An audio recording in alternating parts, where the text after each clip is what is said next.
ละศรัทธาญาติโยมเนาะเป็นคลื่ ดื่ม น น้ำ ธรร ดื่ม มะ ท่า จากใจ พอจะเสียงเข้ารูปเข้ารอยของละ บ้านไกล มาพบปะกัน ฟังได้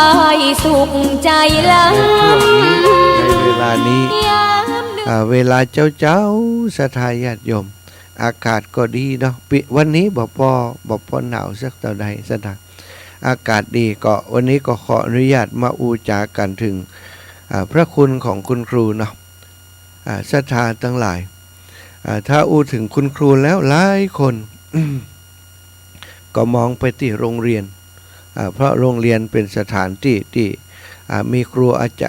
จารย์อยู่นักที่สุดโรงเรียนวิทยาลัยมหาวิทยาลัยโรงเรียนประถมมัธยมวิทยาลัยมหาวิทยาลัยเราจะนึกถึงคนครูกลุ่มนั้นแต่ศรัทธาญาติโยมในความหมายของคุณครูบุรพาจารย์อาจารย์คนแรกอาจารย์ของลูกอาจารย์คนแรกของเฮานั้น ที่แท้ก็คือคุณพ่อคุณแม่คนแรกที่สอนเฮาได้หู้จักสิ่งนั้นสิ่งนี้ได้หู้จักโลกแนะนำโลกแก่เฮานี้คือพ่อคือแม่แต่หลายคนเวลามีวันครูก็หล่นไปเจาะหาคุณครูที่เคยพร่ำสอนเคยสั่งเคยสอนเฮามาระลึกถึงครูอย่างอันเป็นส่วนใหญ่แต่ครูจริงๆแล้วที่เฮาได้สัมผัสชีวิตของเฮาได้สัมผัสเป็นคนแรกนั้นก็คือคุณพ่อและคุณแม่ส่วนใหญ่ก็จะเป็นคุณแม่เป็นนักนะศรัทธาญาติโยมถ้าเขาเกิดมาแล้วแม่ได้อุปถัมภ์ค้ำชูดูแลเขามาตั้งแต่น้อยแม่สอนให้เขาได้รู้จักความฮักอ้อมกอดอันอบอุ่นของแม่คือสิ่งที่เขาได้สัมผัสแรกที่เขาได้สัมผัสก็คืออ้อมกอดอันอบอุ่นของแม่อันนั้นคือการสอนนะศรัทธากอดแม่อ้อมกอดของแม่กอดเฮาด้วยความอบอุ่นกอดเฮาด้วยความรักวาจากำอูที่แม่สื่อสารกับเฮาคือวาจากำอูที่แผงไปโดยความฮักความหอมใหญ่ทุกสิ่งทุกอย่างได้สื่อสารมาตั้งสายตาของแม่เฮาได้เฮียนหูสายตาแบบนี้ ถ้าแม่ยิ้มฮือส่งสายตาที่อ่อนโยนมาหาเฮาสัมผัสเฮาด้วยความอบอุ่นอันนั้นเฮาก็รู้แล้วว่าอันนี้แม่ฮักเฮาวันใดที่เฮาทำผิดพลาดแม้แต่เฮายังปากบ่ได้ แต่ถ้าอีแม่เก๊กหน้าแค้นแก๊กใส่แล้วมันก็รู้สึกเก่งอกเก่งใจรู้สึกจะกลัวบางทีให้อยู่คัดอยู่ก็เงียบไปเพราะแปลกใจว่าไอ้แม่ยังได้ตามมองใส่กูเตือยังเฮาจัดดีวันนี้เฮาให้อย่างไรก็บ่อันนั้นคือการสอนของแม่ว่าบางเตือคัดว่ามีเหตุมีผล ก็บ่เหมือนกันมาเจ็บสักหน่อยหาว่าเจ็บแข้งกะลิให้ดินขวดแม่เปิ้นฮู้เปิ้นก็บ่อันนี้ก็เป็นลักษณะหนึ่งเหมือนกันที่แม่พยายามจะสอนเฮาต่อจากนั้นสอนในเรื่องของการใช้เสียงซะท่าสอนการใช้เสียงสอนเฮาว่าอันนี้แม่นะแม่อันนี้พ่อนะพ่อสอนบ่มีวันเบื่อบ่มีวันหน่ายสอนลูกนั่งสอนลูกนอนสอนลูกเดินศรัทธาญาติโยมสอนให้ลูกได้กินสอนให้ลูกดื่มนมมูดไปเสาะหานมตาก่อมมือสวกไป แม่ก็เอาปากไปเสาะหานมสัมผัสนมอันนี้เป็นนมอันนี้ดูดนมแบบนี้ศรัทธาญาติโยมทั้งหลายคนที่สอนเฮาครูคนแรกนี่อิดขนาดนักเน้ออย่าบอก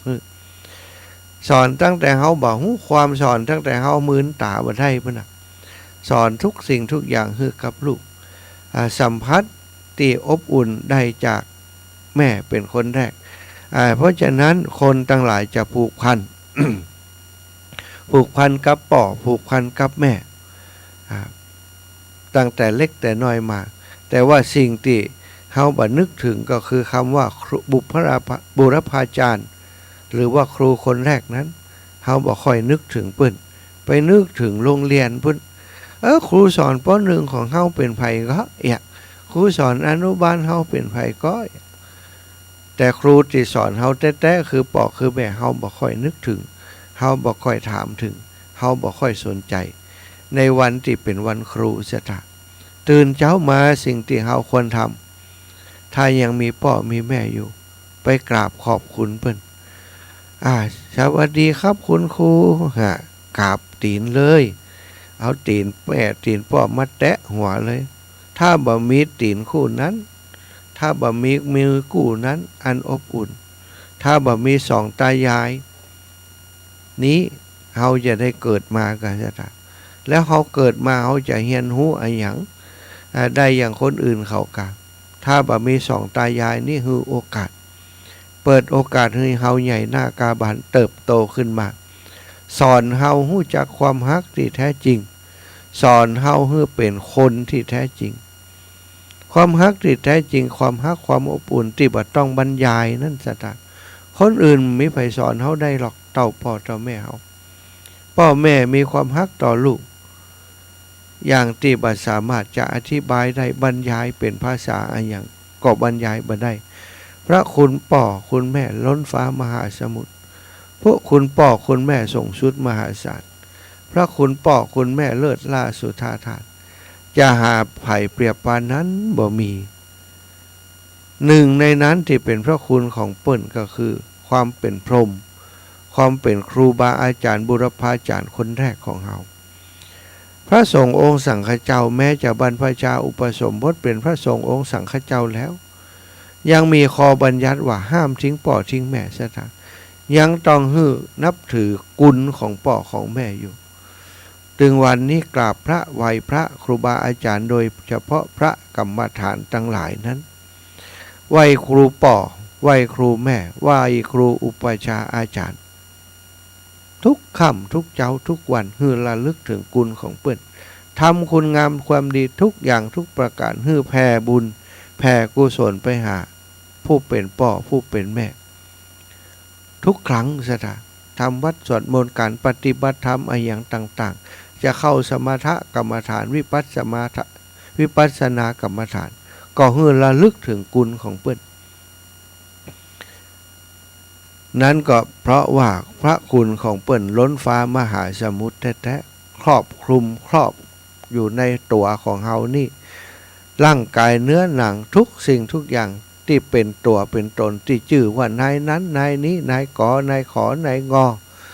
แม้กระทั่งพระมหาสมชาติชาตปัญโยนี้ถ้าบ่มีสองเท่านั้นฮักกันแล้วเฮือกำเนิดเฮามาเฮาจะบ่ได้หันโลกไปนี้แสดงว่าพ่อแม่คือผู้ที่แสดงโลกนี้แก่เฮาพ่อแม่ทำให้เฮามีวันนี้พ่อแม่ทำให้เฮาได้มีโอกาสมาสร้างปุญญาบารมีอยู่บนโลกใบนี้ก่อนที่จะไปสู่สัมปรายภพอาตมานี้โยมพ่อบ่มีแล้วเป็นลูกกำพร้ายังมีโยมแม่อยู่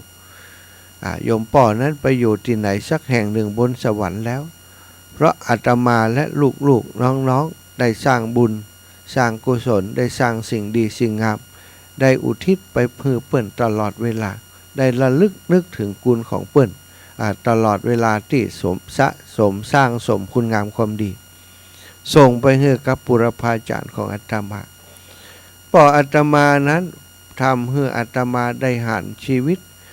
ของการเป็นผู้มีจิตอาสาเป็นผู้มีจิตเสียสละตั้งแต่น้อยได้ติดตามป่อไปงานต่างๆไปกระป่อไปกาละวะดำหัวคนเฒ่าคนแก่สั่งสมคุณงามความดีป่ออาตมานี้เวลาเปิ้นแล้วปีใหม่กันแล้วน่ะ15-16เปิ้นเสร็จแล้วสถามีไผไปดำหัวกันแล้วปอดอาตมายังลักแขนอาตมาไปซ้อดำหัวจนถึงวันที่20พุ่นน่ะสถาอันนั้นก็แม่นญาติอันนี้ก็แม่นญาติแนะนำให้รู้จักญาติจนอาตมามีความรู้สึกว่าป่ออาตมานี่ญาติเยอะมาก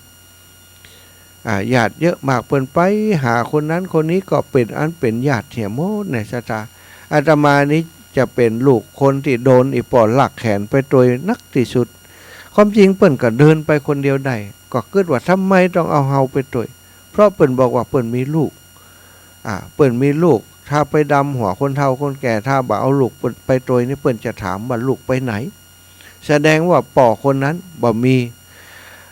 มีอำนาจบ่มีวาสนาบ่มีคนสืบสกุลบ่มีลูกไปตัวเปิ้นจึงต้องเอาอาตมาไปตัวทุกครั้งที่เปิ้นไปกาลวะดำหัวญาติพี่น้องญาติผู้ใหญ่ที่เปิ้นเคารพนับถืออาตมาก็มีได้โอกาสได้เฮียนฮู้ว่าคนนั้นเป็นญาติของอาตมาคนนี้เป็นน้องของป่อเป็นน้องเป็นพี่ของป่อเป็นญาติเป็นป้าเป็นน้าเป็นอาหรือว่าเป็นคนเกี่ยวข้องเคยเลี้ยงดูป่อมาเคยเลี้ยงดูอาตมาเคยได้ให้ความฮักกับครอบครัวเฮามามีความเกี่ยวพันบ่อย่างใดก็อย่างหนึ่งป่อก็จะเล่าให้ฟังระหว่างไปหาเพื่อนระหว่างที่เดินทางสมัยก่อนนี่ซะท่าเดินตีนเนอะอยู่มาเตียวเอานะบ่มีรถจักรยานบ่ต้องถามหามอเตอร์ไซค์ก็ไม่ต้องอู้ถึงแล้วมีได้เสียงได้ก็บ่หันคนขี่มอเตอร์ไซค์เข้าบ้านสักคนนี่แสดงว่าต้องเป็นปเลี้ยงเท่านั้นเนี่ยซะท่าสมัยก่อนนั้นขนาดจักรยานบ่มีขี่มอเตอร์ไซค์เปิ้นมีขี่กันกะแต่ว่าต่างคนอำเภออื่นเพิ่นอำเภอของอาตมาอยู่ในบ่มี บ่มีไผมีศรัทธาญาติโยมเวลาจะขึ้นจะไปในห้วยในเวียงสมัยนั้นเพิ่นก็มีรถขอกหมู่เหี่ยกันรถ10ล้อดีๆเฮาเนี่ยศรัทธา6ล้อก็มี10ล้อก็มีต่างคนมาเวียงน่ะรถอย่างอื่นบ่หามีศรัทธามาเวียงเตือนนี่หัวแดงปะลึงสังคมสมัยนั้นมาเวียงเตือนนี่ตรลงรถมาเขาถึงหูว่าคนเมืองปานหัวแดงปะลึงปะลังไอ้สตาผ้าขวาทับอัศรัตนี่เดินไปในคุณต้วยกลมุมกันแล้วกันเพราะว่าเดินทางมาจากเมืองปานมาถึงจังหมจากจังหมมาถึงในเวียงต่างลูกลังถึงนั้นสตาบ่มีต่างลวดยางอย่างอีกลาดยางมาตอยอีกบ่มีเนอะสมัยนั้นสมัยก่อนนั้นก็ต้องเดินโยมป่อนี่ป้าอาตมาเดินไปโอ้แล้วมันฮ้อนสถานญาติโยมหน้านั้นเมษานี่มันฮ้อนนะเดินไปป่อก็ชุบหมวกเหี่ยเฮาก็มีหมวกชุบเนี่ยโดนตะโกนเปิ่นไปนะเดินตอกออกไปโดยเปิ่นอย่างนั้นโอ้เป็นดีไก่ไม่อยากฮื้อถึงปีใหม่นี่ ไก่ป่อป้าไปคนอื่นก็ป้าไปป้าเฮานั้นถ้าเฮาใช่จะลึกหลวงเนี่ยเปิดอีป่อป้าไปอันดำหัวนี่นะสถาดำหัวสมัยก่อนมันจะมีอย่างแต่ว่าเนอสถาน้ำข้าวมินสมปล่อยเหี่ยตังก็มันจะมีสถาป่ออาตมาเป็นคนทุกคนจนเป็นคนบ้านนอกเป็นเจ้าให้เจ้านาเนี่ยแล้วก็เวลาบ่มีนาเปิ้นนาครั้งเดียวนะสถานาแล้งนี่มีไผไทย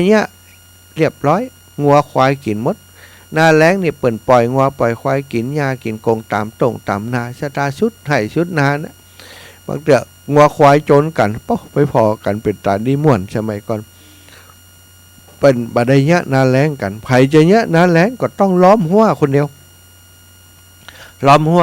วนาติยะหน้าแล้งซะท่าล้อมหัวเฮ้ดีถ้าล้อมหัวบ่ดีก็เรียบร้อยโรงเรียนจีน งัวควายมันโตไปกินกินหญ้ากินกากินข้าวมันบ่ได้ผลซะท่า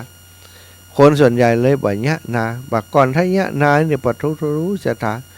ขัดตู้อีนะไม่เล่มน้อยๆต่อแขนเนี่ยเปิ้นเอามาเหลาสัก2 เม็ดเนี่ยซะท่าปักลงไปในดินปักทีแล้วก็เอาไม้ไผ่ไม้หวกเนี่ยมาล้อมสถานล้อมต่ำก็บ่ได้ต้องล้อมสูงล้อมบางก็บ่ได้ต้องล้อมหนา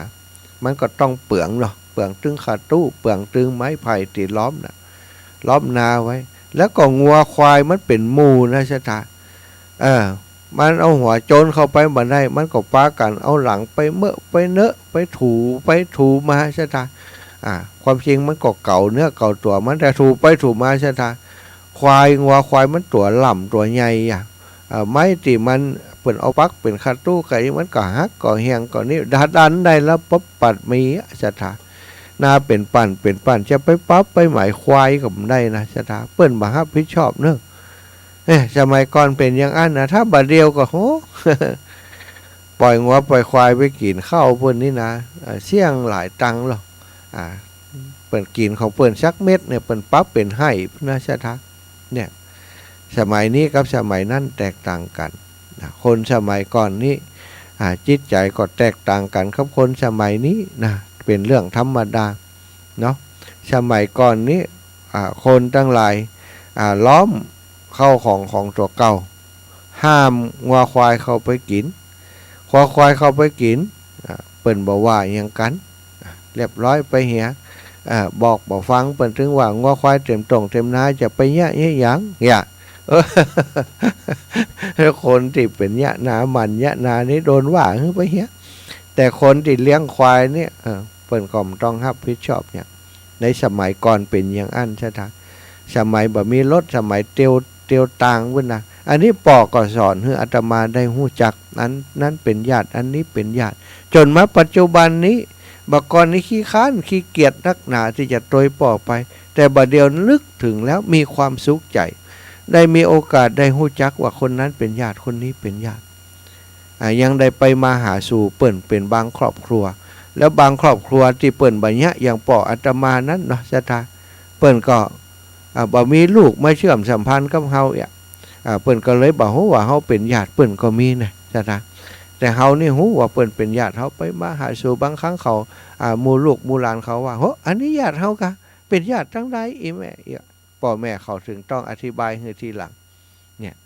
แต่ว่าถ้าบางพ่องเปิ่นรวยแล้วเนี่ยอาตมาก็กล้าไปหาเหมือนกันนะเสถา ไปหาคนรวยเดี๋ยวเปิ่นจะว่าเฮาเป็นนับญาติเปิ่นเป็นตอนเปิ่นรวยหน่อยแต่เฮาได้ฮู้จักมาตั้งแต่น้อยแล้วนี่คือการสอนของพ่อการสอนของแม่นี่โอ้ยิบจับเนี่ยอย่างทุกสิ่งทุกอย่างอันนี้ไฟนี้อันนี้มีดอันนี้ไฟอันนั้นอันนี้จะเป็นอันตรายนะเปิ่นสอนเฮากูอย่างกูไปศรัทธาญาติโยมสอนให้กินสอนให้อยู่จะได้สบายกินจะได้สบายนั่งจะได้สบายนอนจะได้สบายนั่นคือสิ่งที่พ่อแม่ได้พร่ำได้สอนเฮาเวลาเจ็บเป็นเย็นอุ่นมาก็เป็นหมอเป็นพยาบาลให้แหม พ่อแม่ลิ้นเวลาลูกเต้าบ่สบายนี่ถึงบ่ได้รับดีอาตมามีพี่น้องทัดทองกัน 3-4 คนใช่ไหมจะได้หันการปฏิบัติของพ่อของแม่เสมอบางเตือบ่สบายด้วยกันเป็นปุ๊กเป็นขั้ว3-4 คนพี่น้องบางเตือเฮาบ่สบายบางเตือปีบ่สบายก็หันการปฏิบัติของพ่อของแม่ต่อลูกๆโดยความฮักโดยความอบอุ่นเป็นพยาบาลเป็นคุณหมอสมัยนั้นก็ยังว่านั้นศรัทธาหมอพยาบาลก็บ่ใจยังประเดี๋ยวนี้รพสตกาอนามัยกะโรงพยาบาลก็บ่ต้องถามหาเนอะแม้กระทั่งคลอดหรือว่าเกิดเนี่ยเกิดแป๊ะป้าตายบ้านอาตมาตายทั้งกลมหลายคนสมัยนั้นการพยาบาลบ่เจริญศรัทธาหมอก็เป็นหมอตำแยหมอที่เป็นหมอพื้นบ้านเพิ่นเอาออกได้ก็เอาออกมาได้ถ้าขวางตัวอยู่ขวางตัวเปิ่นบ่ฮู้จะเอาออกอย่างไรตายคำต้องก็มีบ่มีแห้งเบ่งตายคำต้องก็มีใช่ไหมสมัยก่อนบ่มีคุณหมออยู่ใกล้เฮาจะมีหมอที่ฉีดยาได้ก็เป็นหมอทหารก็หมอที่อันคนที่เปิ่นอันไปเฮียนกับหมอมาฉีดยาหื้อนี่นะมียาแก้ไข้มีอย่างเงี้ย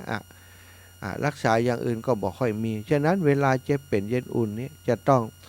ดูแลกันและกันเอาหอมดวนหลวงมาทุบมาโมะหัวสถา สมัยก่อนอย่างอันนะเวลาหนาวก็ห่มผ้าหื้อเหี่ยดูแลอย่างนั้นดูแลกันไปเป็นไข้วัดเป็นเมื่อยเป็นไข้มันถามหายจะได้กินยาด้วยเพื่อนสถารักษากันตามมีตามเกิดไปก็หันคุณแม่คุณป่อเป็นพยาบาลหื้อนะประเด็นที่เป็นพยาบาลก็เท่ากับว่ามีความเมตตาอารีต่อเฮาแต่ว่าส่วนที่อยากจะอู้ถึงก็คือความมีบุญคุณของพ่อของแม่ในฐานะบุรพาจารย์ที่คนตั้งหลายบ่ค่อยระลึกถึงเวลาอู้ถึงครูบาอาจารย์ก็ไปนึกถึงโรงเรียนพุ่นแต่ว่าในวันครูนี้ในความหมายของทางราชการเปิ้นก็หมายถึงคุณครูที่อยู่โรงเรียนนั่นเองแต่ในความหมายของหมู่เฮาทั้งหลายบรรดาที่อาตมาเอามาอู้ถึงนี้ควรจะระลึกถึงครูคนแรกของเฮาคือพ่อคือแม่ไว้ก่อนจากนั้นก่อยไประลึกถึงครูที่อยู่ตามโรงเรียนต่างๆที่เปิ้นได้สั่งสอนประสิทธิ์ประสาท วิชาการต่างๆคือกับเฮาฮู้กอขอกอกาเริ่มจากพ่อจากแม่ก็จริงแต่ว่าไปเรียนในโรงเรียนนี้มันมีหลักสูตรมันมีคนที่มีความเชี่ยวชาญมีมีการสอนที่เป็นระบบสอนเป็นสอนจ้างก็สอนเฮาศรัทธาญาติโยมพอเปิ้นสอนเฮาเฮาก็ได้ห้ำได้เฮียนถูกต้องตามที่เปิ้นสอนอันนี้ก็เป็นสิ่งที่เรียกว่าเฮาจะต้องระลึกถึงบุญคุณเปิ้นจากที่เฮาอ่านบ่เป็นเขียนบ่เป็นอิตนะพ่อแม่อาจจะบ่ได้สอนเฮาเขียนเฮาอ่านถึงขนาดนั้นแต่สอนที่เฮาออกเสียงแล้วก็สอนการบ้านให้เฮาเป็นครูผู้ช่วยของคุณครูที่โรงเรียนบ่ได้จ้างด้วยนะชะตา ช่วยครูที่โรงเรียนสอนเปิ้นสอนมาทำการบ้านที่บ้านมาทำการบ้านถ้าไม่เข้าใจก็ต้องถามพ่อถามแม่ถ้าถามพ่อถามแม่บ่ได้ก็ถามพี่ป้านะแต่ส่วนใหญ่นี่คนเป็นพ่อเป็นแม่ก็ผ่านการห้ามการเรียนมาแล้วเปิ้นก็สามารถสอนได้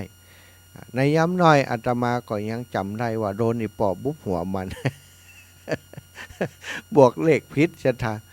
เปิ้นคือนับอาตมานี่พญาปึกนะถ้าจะเล่าควรตัวเก่าได้วันค่ำชะทา1พญาปึก2ลึกนะลึกเหลียเปิ้นพญาปึกบ่ปอลึกเหลียเปิ้นเหลียตันในครอบครัวนี่พญาปึกขนาดที่อีปอสอนนับนิ้วนะชะทา5 + 5เป็นตัวใดเนี่ยเปิ้นเนี่ยคือพอนับนิ้วเอานิ้วเนี่ยมานับเพื่อ1 2 3 4 5นี่5มันก็คับเนี่ยอันนี้เหรอ5มันก็เอามาโปะกันเป็นตะหือเป็น1ครับเป็นมือ เป็นมือที่เพิ่นเอามาเปาะกันไว้โดนกกหัวอันนี้เป็นตะหือนี่มันเดียวเนี่ยเอามารวมกันเป็นตะหือก็อันนี้พอเปิ้นแยกมือออกมาก็5นะแยกมือก็5นั่นนะเปิ้นว่าบวกกันเนี่ยเอาหอมกันนี่เป็นตะหือคำว่า10มันตึ้งมาอยู่ในหัวนะชะตาพญาปึกเนี่ยนะมันเป็นตะหือเนี่ยวัดหัวก็ได้นะโอ้จนปอกก้านนะชะตาเอาอันกำนี้เปิ้นก็เอาใบหีดเอาอย่างก็หน่วยบะขามมาฮื้อจัดเอาฮื้อนับเอาอันนี้ตัวไร5อันนี้ตัวไร5เอามาเปาะกันได้จะฮื้อบ่ฮู้ให้บ่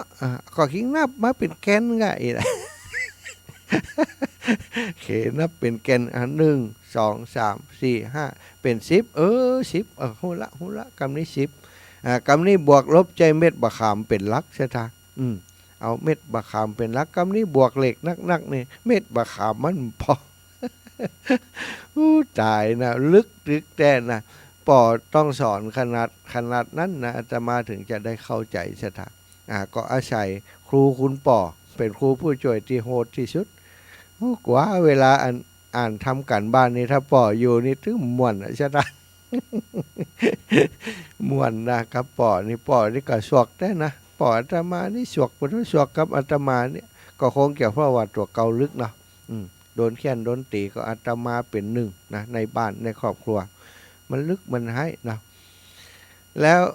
เฮาไปโรงเรียนสถาญาติโยมเฮาเรียนฮู้กอขอกอขาบวกเลขกอขอกอกาอิอูเนาะบวกเลข1 2 3บวกเลขเรียนเลขคณิตเรียนวิชาอย่างต่างๆวิชาศิลธรรมนะสมัยก่อนมีวิชาหน้าที่ศิลธรรมนะมีวิชาหน้าที่ศิลธรรมมีวิชาสอนเรื่องการปัดการกวาดโรงเรียนสอนสมัยนั้นสอนหมดเนอะสอนปัดการกวาดสอนเล่นกีฬาสอนสปะวิชาการต่างจากประถมน้อยๆมาเป็นประถมใหญ่ขึ้นนะเป็นป .4 แล้วก็ไป สมัยก่อนไปป .5 นะสมัยอาตมานี่ป .5 ป .6 ป .7 เนี่ยสมัยนี้บ่มีแล้วป .4 ป .4 บ่มีจะมีถึงป .6 ซะท่าป .1 ป .2 ป .3 ป .4 ป .5 ป .6 จบป .6 แล้วไปเรียนม.ซะท่ามัธยมม .1 ม .2 ม .3 ม .4 ม .5 ม .6 สมัยก่อนเป็นม .2 มศ1มศ2มศ3แล้วก็มศ4มศ5เดี๋ยวนี้ม1ม2ม3ไปถึงม6จากนั้นก็เข้าไประดับอุดมศึกษาปริญญาแล้วสถาจะไปเรียนสาขาอื่นก็ถือว่าเป็นอุดมศึกษาไปเรียนการอาชีพก็ดีไปเรียนอาชีวะการอาชีพไปเรียนเทคนิค หรือว่าไปเรียนสายอย่างสายสายวิทยาลัยมหาวิทยาลัยไปเป็นวิศวะกาไปอย่างก็ก่อนแล้วแต่ว่าคนคนนั้นมีความสามารถมีความสนใจด้านใดด้านใดก็ไปเรียนในด้านนั้นศรัทธาญาติโยมเขาก็ได้มีครูบาอาจารย์สรุปแล้วคนคนหนึ่งที่จะมาเป็นตนเป็นองค์เป็นตนเป็นองค์สามารถทำการทำงานได้สามารถเอาความรู้มาประกอบอาชีพได้บ่ก่อนเฮียนฮือรู้บ่ได้ส่วนอาชีพมาเชาะเอามาทำเอามาขวนขวายเอาทำกันเองไปถ้าสมัยก่อนจบป .4 ก็ไปทำให้ทำนาใช่ไหมถ้าบางคนที่เปิ่นเห็นเก่งแต่จบป .4 ไปเป็นครูป .4 ก็มีนะสมัยก่อนยุคอาตมาสมัยพ่อแม่ของอาตมาถ้าไผ่จบป .4 แล้วได้ไปเป็นครูนะใช่ไหมได้ไปเป็นครูแล้วแสดงว่าอ่านออกเขียนได้แล้วเนี่ยคนส่วนใหญ่สมัยนั้นบ่ค่อยจบป .4 กันกะเนาะแสดงว่าคนจบป .4 มีน้อยต่อมาจบแค่มศนี่มศ3นี่ก็ได้ไปเป็นครูแล้วต่อมาก็ขยับมาเรื่อยๆจนเปิ่นมีราชภัฏหรือว่าวควิทยาลัยครูเนี่ยต้องคนที่จบครูมาเท่านั้นจบมศ3ก็ไปสอบเรียนครูไปเรียนครูแหม3 ปี5 ปี2 ปีเนาะไปเรียนครู2 ปีมาเป็นครูนะส่วนนั้นจ้ะบัดเดียวต้อง5 ปีถึงจะเป็นครูได้ต้องมีใบประกอบวิชาชีพพร้อมถึงจะเป็นครูได้ยุคสมัยมันเปลี่ยนไปสรุปแล้วเฮามีครูที่สอนเฮาเนี้ยหลากหลายวิชาในที่เฮาจำเป็นจะต้องใช้ในชีวิตของเฮาคนคนหนึ่งนี้นับจากอนุบาลนี้มีครูที่สอนเฮาเป็นร้อยเป็นพันเนอะศรัทธาญาติโยมถ้าเขาเข้าใจเนี่ยโลกใบนี้เนี่ยทุกสิ่งทุกอย่างรอบตัวเฮาเนี่ยเป็นครูของเฮาหมดเหมือนกันแต่วันนี้จะชวนระลึกถึงคุณของครูที่มีต่อเฮาครูที่เป็นครูบาอาจารย์แต่สั่งสอนเฮามานั้นในยุคสมัยก่อนกับยุคสมัยนี้แตกต่างกันอย่างสิ้นเชิงครูสมัยก่อนนี้จะเป็นคนที่เฮากลัวที่สุดนะศรัทธาญาติโยมบางครั้งบางทีพ่อแม่ยังบอกกลัวเจ้าครูนะไปโรงเรียนนี่ปฐรู้ศรัทธาเหมือนกับว่าเฮาไปเข้าแหล่งหรือว่าเข้าค่ายดัดนิสัยนะเป็นคนที่เอกมาเล็กเกเรแต่งตัวมาเรียบร้อยเข้าไปในโรงเรียนป๊อบโดนเลยแน่นจะได้บอกเอาเสียเขาในเตียวเนี่ยเอาเตียวเขาในเสียตลอดในนี้อีน่ะมานี่เอาเบ๊ะปะโอ้ไม่เร็วเปิ้นเนี่ยอันเบเล็กเบเล่นห้าวเข้าไปนี่มันต้องยกกีบยะเลยชะตาเขียนกลนี่มันตึงหนังโต๊ะนี่มันตึงคันอยู่ยุบๆนะเขียนยกออกเลยนะชะตายกเป็นห้อยแผลออกเลยห้อยอันจ้ำออกเลยละเขียนน่องนี่มันก็ตึงหลายตัวเตนะชะตาสมัยก่อนบะออนนี่เปิ้นจะพอคนได้ลึกหายนี่พอที่น่องมัน ถ้าหลายตัวเตกับบันถึงวันนั้นแสดงว่ามันตึงลึกหลวงห้องอาตมานี่นับบัดแป้น่าจะทาน่องลายนี่ คุณครูเปิ่นเขียนคุณครูของอาตมาเปิ่นยังจำอาตมาได้อยู่นะคุณครูที่อายุนักที่สุดตอนนี้คุณครูอินคำด้วงปันตาอยู่ที่ห้างชัดท่านไปปะเปิ่นวันใดเปิ่นอู้เรื่องลึกของอาตมาไปนักใช่ไหมเปิ่นว่าแปลกเนาะคนลึกตอนละอ่อนก็ลึกใบลึกเงาแล้วบัดเดียวมาเป็นตู้เจ้าตู้นายได้ยังไงอีปอก็งงสู่เหมือนกันนะแต่ตอนบวชแล้วเปิ่นไปบวชโดยก็บอกคือเปิ่นว่าสาเหตุอย่างของการที่มาบวชครั้งนี้เนาะลาเปิ่นไปบวชแล้วเปิ่นก็ไปงานบวชอาตมาโดยตอนนั้นเปิ่นอายุ90แล้วเหมือนกันครับท่าน90บัดเดียวเปิ่น90ปลายแล้วนี่เนาะเปิ่นก็ไปงานบวชเปิ่นก็ว่าอาตมานี่ว่าก่อนนี้ลึกมองบ่หันเลยว่าจะเป็นคนแบบนี้อีเนาะเปิ่นก็ชมเฮาคนลึกสมัยนั้นกลายเป็นคนดีในสายตาของเปิ่นสมัยนี้อีกเป็นคนที่มาปกป้องคุ้มครองโรงเรียนเปิ่นสั่งอาตมาว่าไปฮื้อได้ยุบนะโรงเรียนนี่นะไปฮื้อยุบเนอะอาคารหลังที่อยู่บัดเดียวนี้อาคารไม้นี่อีป่อสร้างนะอย่าบอกอีหละโอ้จำได้กาอีป่อตอนนั้นมันเป็นอาคารไม้หย่องแยงที่มีเสานั่นนะผมยังหลอดปื้นอาคารอยู่หรอผมยังไปเล่นแต่ปื้นอาคารชกหาแมงดวงนั่นน่ะแมงควักแมงเคิกอย่างนั้นนะกะโรงเรียนหลังนั้นผมจำได้ว่ามันรู้นะว่าเนาะอัน ปืนมันก็เป็นไม้เป็นปวกเป็นอย่างนั้นเราหูก็สมัยนั้นนะอันของก็ประมาณอย่างกำใจได้นะสร้างการบัจจัยมีสตังค์แต่เขาไข่แปลงโรงเรียนใหม่เขาไข่แก้ไขปัญหานี้ป่อกับหมูคูเขาบอกหุ้ยเนี้ยยังได้เอาเจียกมัดอีกวะ ปากันเอาเจียกมัดแล้วก็อันขุดขุมอันตั้งหลุมนะที่อันที่เสาอันนี้นะใช่ไหมเสา เสาอันโรงเรียนนั่นแหละมันหย่องแย่งอ่ะใช่ไหมอันกลางคืนนั้นกับปากันจักลงว่ะสมัยนั้นเนี่ยมีผู้ก่อกันร้ายมีคอมมิวนิสต์นะใช่ไหมแล้วก็อันตั้งราชการเพิ่นก็กลัวเพราะบ้านอาตมาเป็นพื้นที่สีแดงดูเปิดจักปลากันนั้นจักอาคารเรียงนั้นล่มลงแล้วก็แจ้งข่าวไปที่ตังกระทรวงตอนนั้นเนาะเปิ่นว่าสำนักงานกระทรวงเนี่ยก็ศึกษาแจ้งไปที่ศึกษาธิการศึกษาธิการเปิ่นอยู่อำเภอเจ้าโฮมเปิ่นจะอยู่ที่เมืองปานเนาะเอาศึกษาธิการมาตรวจพอก็ตรวจว่าสาเหตุจากอย่างหมู่เปิ้นก็ว่าลมมันแหงวันนั้นมันยังใดบอกลมเข้ามาตอนนี้มันก็ทำให้อาคารได้ล้มลงเปิ้นก็เลยจัดงบประมาณมาให้ได้แปลงอาคารในครั้งนั้นศรัทธาญาติโยมอันเนี้ยสมัยก่อนเนี่ยครูเปิ้นจะได้ทำหน้าที่ด้านเดียวนะโอ้ดูแลทุกอย่างแม้กระทั่งว่าในเรื่องของโรงเรียนที่อยู่ที่เฮียนของลูกศิษย์ลูกหาบดีนี่ช่วยกันหาเหตุทำเหตุแล้วก็ของบประมาณมาช่วยกันสร้างกันแปลง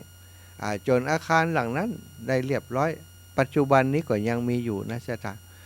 อาตมาไปปรึกษาปอครูอินคำดวงปันตาเนี่ยบัดเดียวนี้เขาจะยุบโรงเรียนนั้นเห็นนะปอจะได้ยุบว่าเล่าให้เปิ่นฟังทั้งหมดเปิ่นว่าไปเฮือได้ยุบนะต้องช่วยกันนะมู่สู่เขานี่ต้องช่วยกันกะบอกเปิ่นว่าผมเฮาเนี่ยนะจะช่วยปอประเดี๋ยวนี้ผมจะไปบวชนะเป็นผู้เจ้าแล้วก็จะไปหาปัจจัยหาการสนับสนุนมาช่วยโรงเรียนตู้อีปอเปิ่นดีใจตบอกบะยังอีกะลูกศิษย์ปออีหรอกพอตอนบวชเปิ่นก็เลยไปนะสถาก็ระลึกถึงครูที่เปิ่นมีเมตตาต่อเฮาครูสมัยก่อนนี่มีความผูกพันแท้นะสถาบันแรงปุ๊บเปิ่นก็ไปแอวบ้านแอวจองเนาะบัดเดียวนี้เปิ่นไปเยี่ยมบ้านกันปีหนึ่งไปเยี่ยมบ้านกันนาดผู้ปกครองไปเยี่ยมบ้านไปแอวหาละอ่อนที่บ้านไปเยี่ยมกันเป็นเรื่องเป็นเล่าติดตามกันไปนัดกันไปแต่ครูสมัยก่อนบ่มีเยี่ยมบ้านไปแอวบ้านถึงวัด ครูอยู่ในหมู่บ้านอยู่ในชุมชนไปกินซุกกินดิบกับพี่น้องเจ้าบ้านปีบมีงานกินดองกินแขกแต่งงานอย่างมูนี่ชะตาขึ้นบ้านใหม่กาหรือว่าบางครั้งบ่มีงานไปกินข้าวแรงบ่ได้เนี่ยคนเปิ่นไปเสาะปลาล่าชัดมาได้หมูได้ฟานได้เนื้อมาหรือว่าได้กินข้าวลำอิตนาชะตาเปิ่นจะไปจวนคุณครูมากินตวยไปห้องครูมากินตวยแต่ตามบ้านตามจองต่างๆคุณครูแสดงว่าได้ไปแอวไปเยี่ยมบ้านนักเรียนเกือบจะทุกวันนะชะตาบางครั้งบ่ได้ไปกินข้าวแต่ว่าไปแอวไปช่วยการช่วยงานเปิ่นแปลงบ้านแปลงจองก็เปิ่นเตะบ้านก็เปิ่นเนี่ยอย่างก่อนแล้วแต่ครูจะมีส่วนร่วมเสมอนั่นคือในครูในสมัยอดีตก่อนเป็นครูชั้นประถมของอาตมาจะจำภาพแบบนั้นของเปิ่นมาถ้ามีสาวงามๆถ้ามีครูโสดครูหนุ่มเนี่ยเปิ่นก็จะไปแอวสาวเขาก็ไปลักฟกครูแอวสาว ไปนั่งอยู่ไปเปิ่นแอวสาวสมัยก่อนเปิ่นตามกลมหรอกเฮียนกับป้อสูงเท่าใดเอง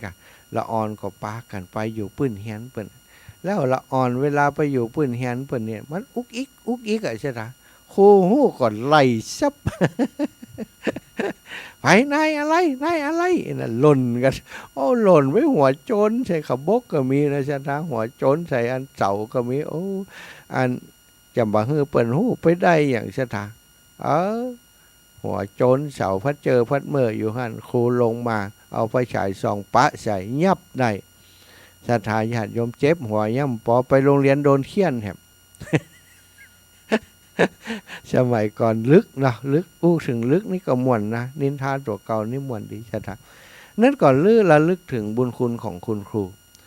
ครูบางท่านเพิ่นก็ได้เสียชีวิตไปแล้วนะจ๊ะท่าเสียชีวิตไปแล้วก็มีหลายท่านด้วยกันที่เป็นครูบาอาจารย์ของเฮานั้นการที่เฮามีครูเนาะเฮาถึงได้มีความรู้เฮาได้เรียนรู้สิ่งต่างๆจากครูบาอาจารย์มากมายจ๊ะท่าเพราะฉะนั้นในตนในตัวของเฮาทุกคนร่างกายประกอบไปโดยสิ่งที่พ่อแม่ให้มาความรู้ทุกสิ่งทุกอย่างที่อยู่ในตนในตัวในหัวของเฮาตอนนี้คือสิ่งที่พ่อแม่และครูบาอาจารย์ให้มาถ้าบุคละผู้ใดคนใดลูกศิษย์คนใดมนุษย์คนใดระลึกถึงคุณของครูบาอาจารย์เลยบอกว่าเฮาทุกวันนี้เฮาเก่งคนเดียวเฮาลูกเฮามีตังค์เฮาไปเรียนคนเดียวเฮาลูกครูบาอาจารย์นี่ก็เป็นแค่ลูกจ้างสอนเฮาเหมือนได้มีสิทธิ์จะมาทวงบุญคุณกับเฮาครูกระจ่างอาจารย์กระจ่างแต่บ่เคารพไผสักคนมาเดียวนี้เฮาเป็นตำแหน่งของเฮาใหญ่กว่าครูบาอาจารย์เฮาก่อนครูบาอาจารย์ต้องกราบต้องไหว้เฮากะเพราะเฮาตำแหน่งสูงกว่าถ้าลูกคนใดลูกศิษย์คนใดเป็นผู้อกตัญญูอย่างอี้เนรคุณครูอย่างอี้สถาญาติสถาว่าจะอยู่ได้ก็เนาะคนทั้งหลายจะยกย่องสรรเสริญก็ในอดีตสมัยก่อนพุทธกาลพุทธศตวรรษอู้ถึงศิษย์อกตัญญูเนี่ยพระพุทธองค์ได้นำชาดกเรื่องหนึ่งมาตรัสสอนไว้อาตมาจำเนื้อหาคร่าวๆได้ก็คือมีเด็กอนาถาคนหนึ่งเด็กยากจนคนหนึ่งสนใจวิชาการเลี้ยงช้างการคล้องช้างการฝึกช้างสถานไปขอเฮียนกับอาจารย์ครูบาอาจารย์ที่เปิ้นเลี้ยงช้างของพระราชานะซึ่งเปิ้นได้เปิ้นสอนคนให้เป็นคนสามารถที่จะไปฝึกช้างเลี้ยงช้างให้พระราชาได้สถานละอ่อนคนนี้ก็เป็นคนที่มีความสนใจด้านนี้ก็เลยไปอยู่กับอาจารย์ไปฝึกฝนห่ำเรียนวิชาการกับอาจารย์สอนช้างนี่นะเปิ้นสอนช้างของเปิ้นจะเอามาทำงานนี่จะต้องฝึกสอนมันก่อนใช่ไหมเอาจ้างมาจากป่าจ้างตัวดีๆหุ่นดีๆเนี่ยไปก้องมาก่อนปากันไปล้อมไปจับเลือกเอาแต่จ้างตัวดีๆลักษณะงดงามเอามาฝึกมาฝนเอามาฝึกใจงานมาฝึกใจงานอย่างบ้านเฮาสมัยก่อนเนี่ย เปิ้นเลี้ยงจ้างเปิ้นก็เอาจ้างมาใจหลักไม้หลักชุงอีกอะสถาเอามาใจงานอย่างอีเป็นส่วนใหญ่ที่บ้านเฮาแต่ว่าถ้าจ้างสมัยก่อนเนี้ยมาเป็นจ้างศึกนะออกพบทัพจับศึกเนี้ยจะต้องมีการฝึกฝนใช่ไหมฝึกฝนให้มันเป็นมดกูอย่างแล้วก็ฝึกฝนบ่ให้มันตื่นตกใจเวลาได้ยินเสียงก้องเสียงก่อนเสียงคนโห่เศร้างอมเข้ามาหานี่จ้างจะต้องบ่ตื่นตระหนกตกใจจะต้องสามารถยืนอยู่ในสงครามยืนอยู่ในการสู้รบอย่างสง่าผ่าเผยอันนี้ต้องเป็นจ้างที่ได้รับการฝึกฝนอย่างดีคนที่จะฝึกฝนจ้างแบบนี้ใดนั้นจะต้องอาศัยทักษะความรู้ความสามารถการฝึกฝนอย่างสูงสุดนะจ๊ะถ้าบ่ฮู้วิธีฝึกฝนจ้างมันตัวใหญ่ลูกจ๊ะดิมมันก็จะกำแข้งเข้าฟาดกันฉะนั้นวิธีที่จะฝึกฝนจ้างจะให้จ้างได้เชื่อฟังคำสอนของเฮานั้นเป็นเรื่องที่จะต้องอาศัยทักษะความชำนาญอย่างยิ่งยวดถึงจะทำได้นายคนนี้ก็ไปฝากเนื้อฝากตัวอยู่กับอาจารย์เปิ้นอาจารย์ก็พร่ำสอนวิทยาการทุกอย่างซะท่าฮือกับนายควานจ้างคนนี้ควานจ้างนายควานจ้างคนนี้ที่เป็นลูกศิษย์สอนทุกอย่างในวิชาการที่มีอยู่ในวิชาการที่มีอยู่นั้นสอนไว้กูอย่างกูประการอาจารย์ฮู้เต่าใดลูกศิษย์คนนี้ก็ฮู้เต่าอัน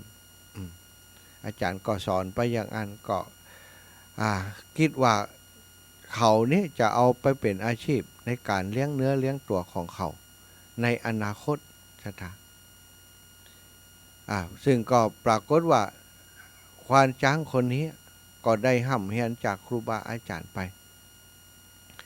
จากครูบาอาจารย์ไปเรียบร้อยก็ไปเป็นควานช้างเนาะไปสมัครเป็นควานช้างทีแรกก็ไปสมัครเป็นผู้ช่วยควานช้างก่อนทีนี้พอควานช้างของพระราชานั้นเปิ้นตายไปเปิ้นก็มีการคัดเลือกคัดเลือกเอาคนที่เก่งที่สุดมาเป็นควานช้าง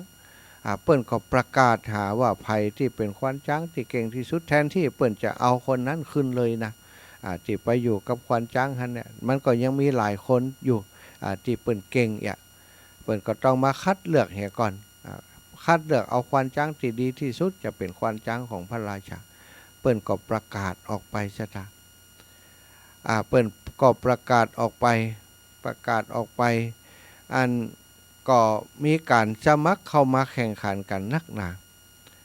ทีนี้ก่อนที่จะมีการคัดเลือกเปิ้นก็ถามพระราชาก็ถามทหารว่าบัดเดี๋ยวนี้หมดแล้วกะตึงเมืองนี้บ่มีช้างบ่มีควานช้างที่มีความสามารถแหมแล้วกะ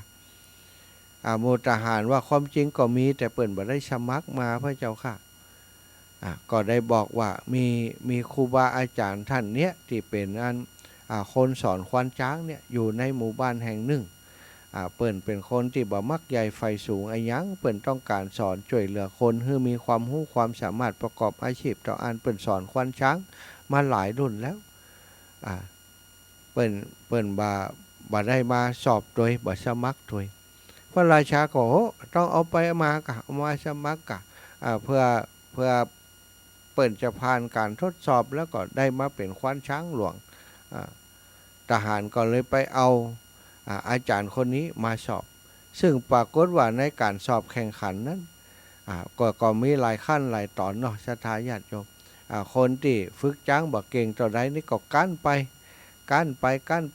ปสุดท้ายมาเหลือ2 คนศรัทธา2 คนมีลูกศิษย์กับอาจารย์ท่านนี้ล่ะศรัทธาญาติโยมลูกศิษย์กับอาจารย์ท่านนี้ซึ่งถ้าตามหลักแล้วอาจารย์เปิ้นสอนวิชาการไปหมดแล้วเนาะนายคนนั้นก็มั่นใจว่าตัวเองนี่หนุ่มร่างกายกำยำล่ำสันกว่าต้องชนะอาจารย์แน่นอนก็แข่งกันบ่มีไผยอมแพ้ยอมกันสามารถทำได้หมดบอกให้ลุกก็ลุกได้บอกให้นั่งก็นั่งได้บอกให้ถอยก็ถอยได้บอกให้เดินหน้าก็เดินหน้าได้แข่งขันกันอย่างใดก็สามารถทำอย่างเดียวกันได้หมดทีนี้คนนั้นก็ชิดคนนั้นก็มีความทะเยอทะยานเนาะศรัทธาญาติโยมคือบ่มีความอ่อนน้อมถ่อมตัวต่อครูต่ออาจารย์เปิ้นเลยคือสิ่งที่เขาแสดงออกในการแข่งขันตลอดครูบาอาจารย์นี่พยายามจะอ่อนข้อจะพยายามจะประนีประนอมอยากจะให้ลูกศิษย์เนี่ยได้มีโอกาสได้ทำงานบักเคยคิดอย่างแต่ลูกศิษย์นี้พยายามจะหาทางกันแกล้งให้อาจารย์นี่พ่ายแพ้โดยวิธีการต่างๆโดยการบอกว่าที่เขาเก่งนั้นไม่ใช่เก่งจากอาจารย์คนนี้สอนหรอกเขาเป็นคนที่สนใจเขาเป็นคนที่ฝึกฝนเอาเองอาจารย์เปิ้นสอนบ่ถึงขนาดที่เฮาทำอย่างอีที่เฮาทำได้นี้เพราะเฮาได้ฝึกฝนเองได้มาฝึกฝนเองจากการที่ได้มาฝากตัวเป็นคนเลี้ยงช้างกับคนเลี้ยงช้างคนก่อนว่าทีนี้ท่านอาจารย์ที่สอนมาก็รู้สึกว่าลูกศิษย์คนนี้เป็นลูกศิษย์เนรคุณเลยนี่ต่อไปเขาจะบ่อ่อนข้อขึ้นแล้วการแข่งขันครั้งต่อไปวันต่อไปคิดว่าจะต้องมีการแข่งขันแบบนี้เพราะว่าเปิ้นเคยมีประสบการณ์มาก่อนเนาะคือจ้างเนี่ยฝืนคำสั่งอย่างหนึ่งคือทำอย่างหนึ่งสั่งอย่างหนึ่งคือทำอย่างหนึ่งอย่างเช่นเป็นวิชาหนึ่งที่เวลาเปิ้นทดสอบแต่มาเนี่ยทดสอบคือจ้างที่จะออกศึกนี่มันจะต้องมีกลไกบางอย่างที่จะต้องเป็นโคตรพิเศษสำหรับจ้างกับครวนเนี่ยถ้าบอกว่าให้ยืนจ้างจะนั่งถ้าบอกให้นั่งนี่จ้างจะยืนถ้าบอกให้เดินไปข้างหน้าจ้างจะถอยหลังอันนี้เป็นศาสตร์หนึ่งที่เปิ้นเองนี่ก็ยังบ่ได้สอนลูกศิษย์คนนั้นกำเตอแต่เปิ้นได้คิดว่าอันนี้มันเป็นความลับ ที่บอกควรจะบอกฮือกับไผคืนนั้นเปิ้นก็เลยฝึกจ้างของเปิ้นนั้นว่าฝึกจ้างของเปิ้นนะฮือฮู้ว่าคำสั่งรับโคตรรับเป็นอย่างอีอย่างอีจ้างของเปิ้นก็สามารถฝึกได้ในคืนนั้นการแข่งขันในวันรุ่งเจ้าต่อไปก็เป็นการแข่งขันแบบนี้เลยชะตาเอาอย่างอื่นชนะกันมาได้กำนี้ตั้งกรรมการติดตัดสินบอกต่อไปฮือแต่ละคนมีโคตรลับกับจ้างอย่างใดเนาะสอนจ้างอย่างใดมีโคตรลับอย่างพ่องฮือใจโคตรลับนั้นเป็นพิเศษได้เลยสำหรับการแข่งขันในวันนี้บอกคือนายหนุ่มคนนั้นว่านายอันควานจ้างหนุ่มลูกศิษย์คนนั้นว่าเธอมีโคตรลับอย่างที่จะสอนจ้างเธอพ่องไอ้นายคนนี้ก็งงตาแตกชะตาบอกมีโคตรลับอย่างก็มาถามอาจารย์เท่าว่าเธอมีโคตรลับอย่างพ่องจะสอนอาจารย์ก็บอกว่าการแข่งขันต่อไปนี้เฮามาแข่งขันกันว่าการออกคำสั่งกับจ้างถ้าเขาบอกให้มันเดินหน้านั้นให้มันถอยหลังถ้าเขาบอกให้มันถอยหลังให้มันเดินหน้าเขาบอกยืนให้มันนั่งบอกนั่งให้มันยืนถ้าไผ่ทำได้ก็ถือว่าเก่งถือว่าชนะกันแล้วกันถามลูกศิษย์คนนั้นว่าถามมันคู่แข่งขันที่เป็นลูกศิษย์ของตัวเก่าว่าเธอจะยอมรับการแข่งขันนี้หรือไม่นายคนนั้นก็บอกว่ายอมรับก็คิดว่าตัวเองจะทำได้ใช่ไหมก็ไปกระชิบกระซาบกับจ้างของตัวเก่าบอกอย่างอีเนออย่างอีเนอจ้างที่มันบ่ได้ฝึกฝนมาก่อนเนี่ยชะตามันบ่ได้ตั้งตัวมาก่อนมันก็ไม่เข้าใจ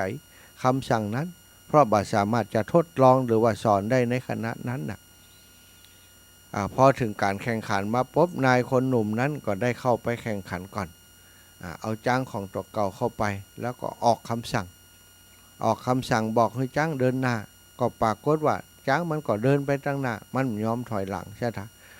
บอกให้จ้างถอยหลังมันก็ถอยหลังมันไม่ยอมไปเดินไปตั้งหน้ามันบ่ฝืนคำสั่งอย่างใดมันก็ยะอย่างอันต่ออันยุงละกรรมนี่เหลียวพออาจารย์เขาย่ำได้อาจารย์ก็ย่ำได้ช่ำอาจารย์เป็นสอนมาแล้วแต่คืน พอเข้าสู่สนามอาจารย์ก็เดินลงไปอย่างองอาจแล้วก็บอกให้จ้างนั่งลงจ้างก็ยืนขึ้น บอกให้จ้างยืนขึ้นจ้างก็นั่งลง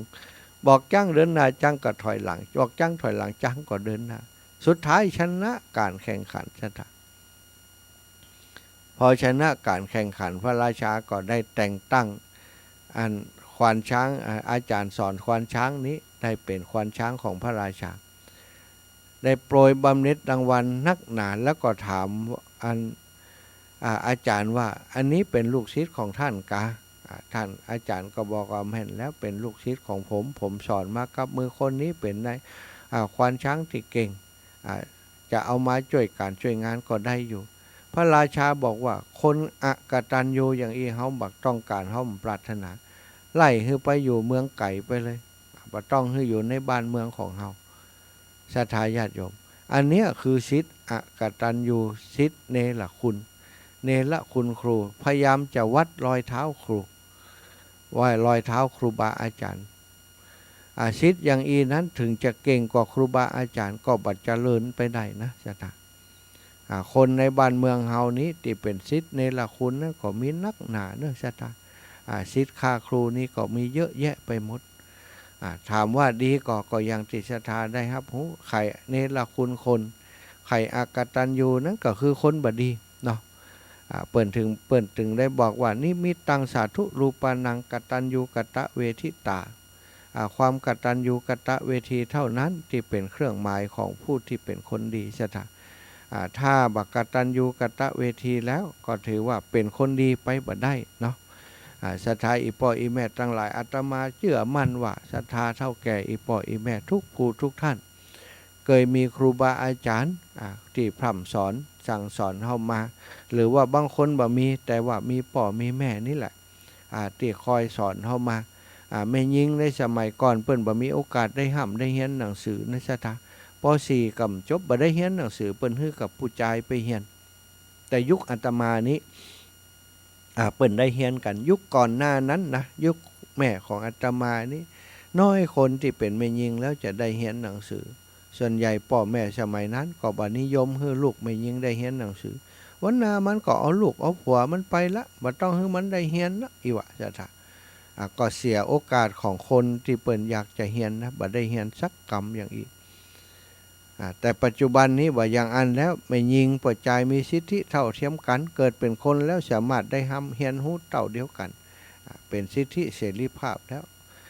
โดยเฉพาะในฝั่งตะวันตกประเทศสหรัฐอเมริกากับประเทศที่เปิ่นเจริญแล้วเปิ่นมีการเฮียนแบบนี้มาเมินแล้วเหมือนกันแต่บางประเทศเนาะที่จำกัดโดยเรื่องของศาสนาผู้หญิงอาจจะไม่ได้เหี่ยมห้ำเฮียนทัดเทียมกับปวดใจก็ยังมีอยู่บางที่บางแห่งเนาะวัฒนธรรมแบบนี้บ่ใจมีกับวัฒนธรรมไทยนะชะตาวัฒนธรรมของประเทศบางประเทศอย่างประเทศจีนในสมัยก่อนเพิ่นก็บ่ได้เรียนหนังสือเหมือนกันผู้หญิงนะ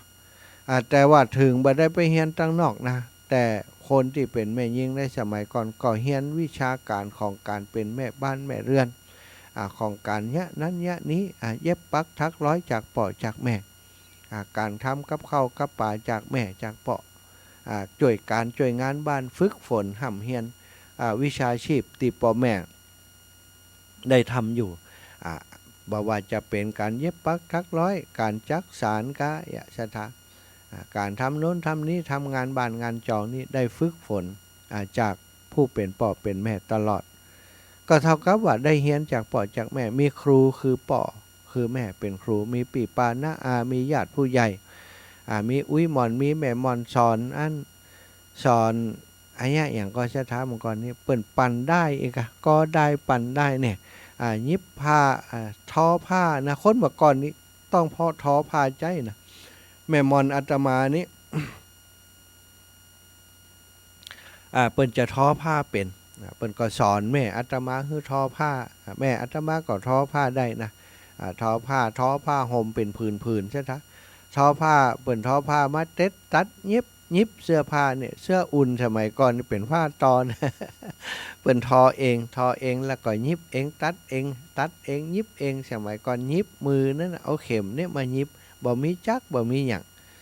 สมัยก่อนแบบนั้นแม้กระทั่งมุ้งที่เฮานอนอยู่นะเปิ่นก็ยังทอเอานะซะท่าเอาผ้าตอมาทอการที่จะตอผ้าก็บ่ได้เอาได้มาจากที่ไหนได้ก็ต้องเอามาจากฝ้ายเอาฝ้ายนี่มาปั่นมายิงเปิ่นยิงก่อนนะเอากงยิงฝ้ายก่อนเอามาแกะแล้วก็ยิงคือมันแตกคือมันกระจายออกเป็นฝอยเนี่ยซะท่าจากนั้นก็เอาฝ้ายนั้นมาปั่นมาปั่นมาปั่นเป็นล็อตโอ้ใจความมณะพยายามขนาดชะตาเนี่ยสมมืดผ่องเนี่ยตามขี้เนี่ยผ่องเอสเนี่ยเฮาเป็นลูกเป็นเต้าเฮานอนรับไปแล้วนะแม่ก็ยังนั่งปั่นอันได้อยู่อุ้ยหมอนยังนั่งปั่นได้อยู่สะดุ้งตื่นมาโอ้ปอดึกแล้วแม่ยังทำอยู่อุ้ยหมอนยังทำอยู่กลางวันเปิ่นก็ทำงานตรงนาบ่คืนมาก่อนหนังเนี่ยการอย่างอันอาชาเป็นภาพจำที่อาตมานึกไปแล้วนี่มีความสุขนะระลึกถึงคนเฒ่าคนแก่ที่เปิ่นเนี่ยการอยู่ในสมัยนั้นเนี่ยชะตาใจเวลาให้เป็นประโยชน์คนในสมัยก่อนเปิ่นบ่มีเวลาไปกึดเรื่องอื่นนักในชะตามีกิจกรรมทำแล้วก็อย่างคนเปิ่นอันปั่นได้ในชะตาปั่นได้ชะตาไปพอถ้ามีโอกาสได้ไปหารเปิ่นสาธิตแสดงบ่เดียวบ่ค่อยมีเนาะมันเป็นเครื่องจักรเครื่องยนต์ไปนักบ่ก่อนมือข้างหนึ่งเปิ่นจะหมุนนะหมุนไปเนี่ยมันจะมีอย่างล้อนี่เป็นมืออันเป็นไอ้อย่างเขาเฟืองทดนี่เนาะเฟืองถ้าสมัยนี้ก็อันหนึ่งอันใหญ่อันหนึ่งน้อยเนี่ยเขาก็จะหมุนไปอันมีล้อหมุนไปอย่างรถถีบนี่นะหมุนไปทางอันใหญ่ๆเพิ่นอันใหญ่ๆมันก็จักอันน้อยๆนะอันน้อยๆก็จะเป็นอันติก็ได้เนี่ยมันก็หมุนเร็วเนาะอันนั้นหมุนจ้าแต่อันน้อยๆมันจะหมุนเร็วลิ้วไอ้แต่เพิ่นก็หมุนอันเอาได้จากเป็นฝอยนั่นซะท่ามาทำให้เป็นเส้นได้มันจะเชื่อมกันติดกันด้วยซะท่าถ้าเป็นฝอยถ้าจับเข้ามาเข้าอันที่เปิ่นอันก็ได้เนี่ยนะก็ได้ปั่นได้แล้วก็ได้เนี่ย มันก็จะเป็นเส้นเป็นเส้น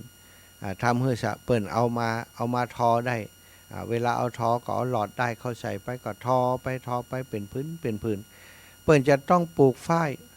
ายไว้ประมาณงาน2 งานในบ้านนะจ๊ะแล้วก็ได้ดอกฝ้ายนั้นเอามาปั่นเป็นได้แล้วก็เป็นฝ้ายอันเนี้ยที่มาของฝ้ายทำโดยมืออาตมาเคยหันเปิ้นเนี้ยอันนั้นแหละลูกแม่หญิงก็จะต้องเฮียนหู้เกี่ยวกับสิ่งมูนี้กับแม่เปิ้นก็จะสอนโดยบังคับโดยแบบเนี้ยบ่ได้ต้องเนี้ยถ้าแบบเนี้ยก็บ่มีหนุ่งบ่มีห่มซะท่าเปิ้นก็ต้องเนี้ยคือเป็นแม่เปิ้นก็จะสอนนะบ่ได้ไปเฮียนอย่างอันแต่ก็ได้รับการสอนจากแม่แสดงว่าแม่เป็นครูบาอาจารย์ของเปิ้นวันนี้เป็นวันครูศรัทธาทั้งหลายอีป่ออีแม่ทั้งหลายไผมีครูอยู่ที่ไหนก็แล้วแต่เนอะมีครูบาอาจารย์ที่เคยสั่งสอนให้เฮาได้ห้ำได้เฮียนอยู่ที่ไหนก็ดีถ้ามีโอกาสมีกระเช้าดอกไม้ชักเล็กชักน้อยไปหาเปิ้นมีดอกมะลิไปหาเปิ้นก็ได้มีอย่างติดไม้ติดมือไปมีแต่ตัวไปหาไปกราบไหว้สาเอาน้ำข้าวมีนเขาปล่อยไปชะละชะหลงกะละวะดำหัวเปิ้นอาตมาคิดว่าแค่เนี้ยครูบาอาจารย์ก็จะดีใจ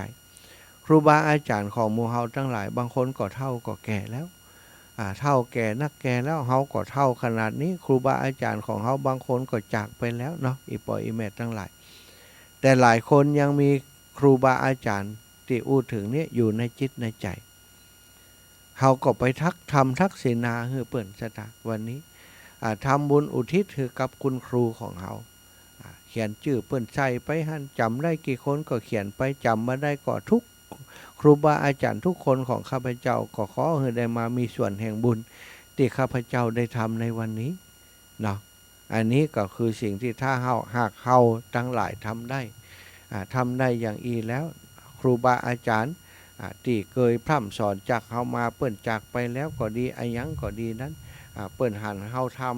ทำอย่างอีกก็จะได้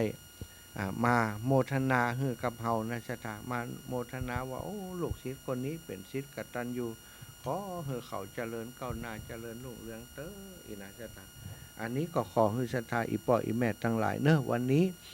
เป็นวันครูระลึกถึงบุญคุณของครูบาอาจารย์ของเฮาทั้งหลายให้เปิ้นได้มีความภาคภูมิใจถ้าหากเปิ้นยังมีชีวิตอยู่ไปกราบไปไหว้ไปสาเปิ้นให้เปิ้นได้อำนวยอวยพรให้กับเฮาทั้งหลายเนาะศรัทธาวันนี้ก็จะไปลืมเรื่องคุณครูผู้ที่เป็นครูคนแรกของเฮาครูพ่อครูแม่ผู้เป็นบูรพาจารย์เนาะวันนี้เป็นวันที่หมู่เฮาทั้งหลายควรจะระลึกถึงเปิ้นเนอะเพลงพระคุณครู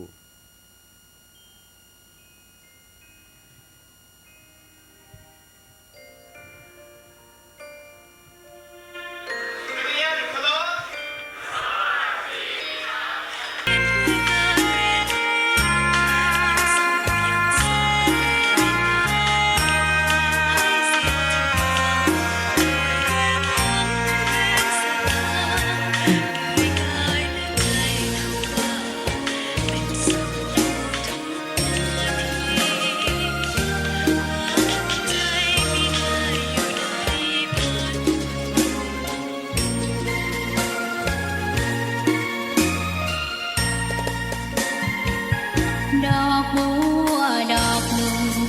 พึงใจไว้เพื่อบูชา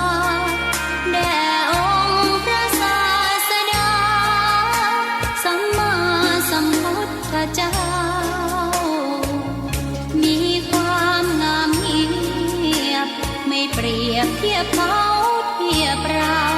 ใครมองไม่งามช่างเขาแต่เจ้าก็คือดอกบัวด้วยความสัตย์ซื่อยึดถือความดีเป็นหลักใครรักไม่รักก็ไม่จงรักมองมัวเมื่อโผล่พ้นน้ำก็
พักเบรกเนาะเพื่อจะไปเอาโทรศัพท์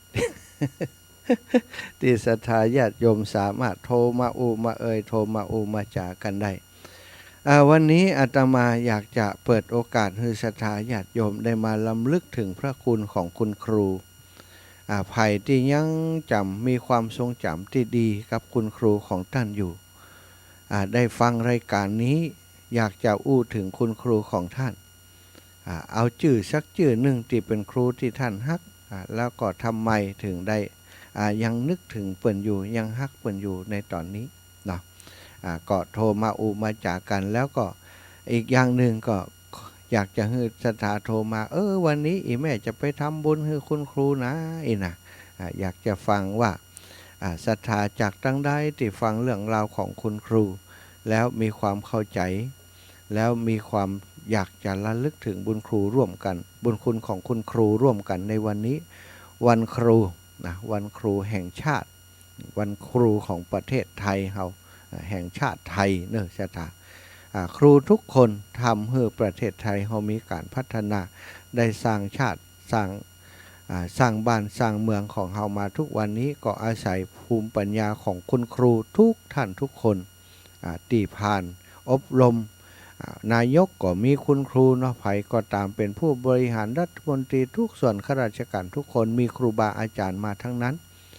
เพราะฉะนั้นครูคือสถาบันที่มีความสำคัญต่อการพัฒนาประเทศชาติบ้านเมืองของเราครูบาอาจารย์ดีสอนลูกศิษย์ดีก็บ้านเมืองเขาก็จะเจริญรุ่งเรืองต่อไปสถา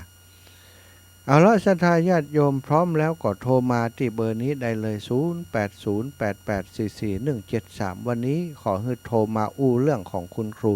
ไผมีความทรงจำที่ดีกับคุณครูโทรมามาจากันเนาะถ้ามาถามว่าหนาวกอนี้บัดต้าเนอะบัดต้องโทรมาหนาวกออีนาบ่เอานะแม่ยายพรมาเป็นสายแรกยายพรถึงคุณครูคุณครูเขาเจ้าตายได้เห็นว่าล่ะตายไม่เห็นมดจำได้พ่องก็น่ะจำกะสอนวันไปก็สอนนั่นล่ะเปิ่นเขียนมีก็ครูที่เขียนนี่มีบ่เขียนฮะยายพรบ่ลึกกะบ่ลึกสอบได้ที่2ที่2กะที่1ไผมันที่1ก็ไปจ่ายฮะยังอยู่ก็ที่1น่ะคนนึงไปจ่ายถ้าเดี๋ยวน้อยจ้ะบัดเดี๋ยวนี้คนที่ได้ที่1อยู่บ้านใดอยู่บ้านน้องได้เหมือนกันหมดกะจำได้อยู่ได้ที่1ยายพรได้ที่2เนาะที่3ก็ตายแค่คนน่ะดูจำได้แผวที่เพิ่นดูที่เรียนก่อนน่ะเนาะระลึกถึงคุณครูเนอะทำบุญไปให้เปิ้นเนอะยายเนอะทำบุญไปให้เปิ้นไหว้สาหาเปิ้นว่าเนี่ยคุณครูอีเนอะเจ้ากึดเติงหาคุณครูนะอีเนอะคุณครูน่ะไปตายไปไหนเนอะบ้านอายุได้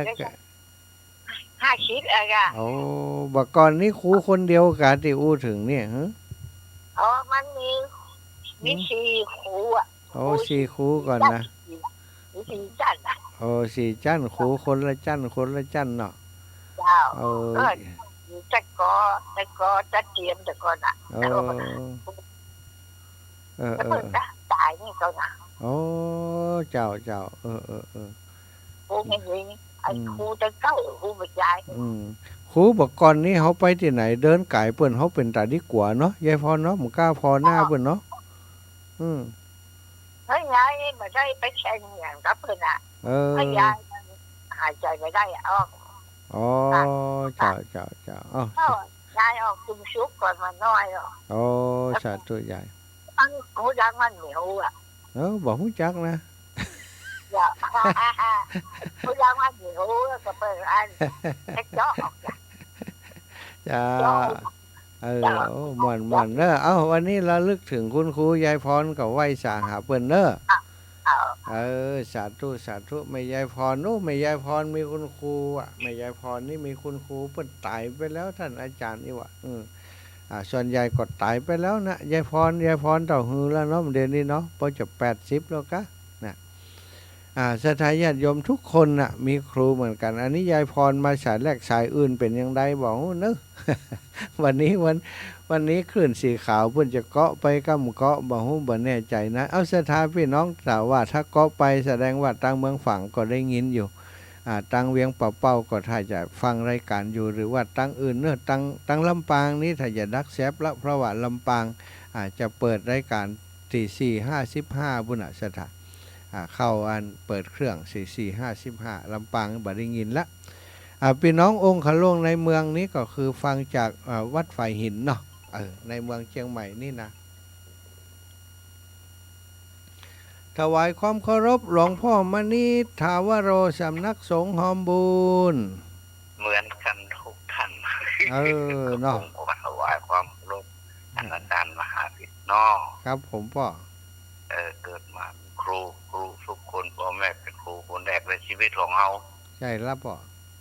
แล้วครูถัดมาก็ครูติดไปโรงเรียนแต่ก่อนเป็นยังยายพรนั่นนะเป็นของครูประจำชั้นผมก็ระลึกเสมอนะว่าครูประจำชั้นของเราครูป .1 แต่ก่อนมันมีเตรียมอนุบาลมันมีการเตรียมแล้วก็การป .1 ครูเชี่ยวเอกสุวรรณครูเชี่ยวจำชื่อเชี่ยวเอกสุวรรณเราจำได้อยู่เนาะครูแต่ก่อนนี่จบป .4 สอนงานใช่แต่ถ้าจบปคสจากแต่ก่อนว่าห้องวิทยาลัยครูเชียงใหม่เนาะป .2 นี่ครูทองดีนะเชียงใหม่